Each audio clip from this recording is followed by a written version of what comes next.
akhirat. Yang kenyadonya munyo tegedi urun dononya lekasin papai rononya nunduk dalam gubuk reot tugah nenek aku kae tapi tinggal sembahyang tinggal ibadat yang kenyadonya.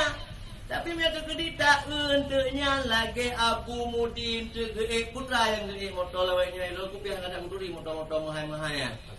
Alfa lagi motor Abu Yapa pasti berapa itu yang 6 miliar apa berapa itu?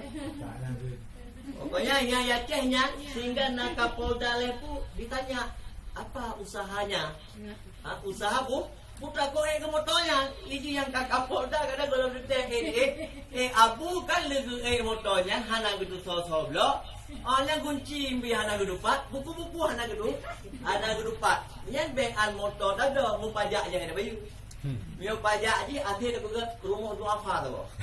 Kenapa pajak 15 juta ke? Rumah dua fa apa dah kira kan?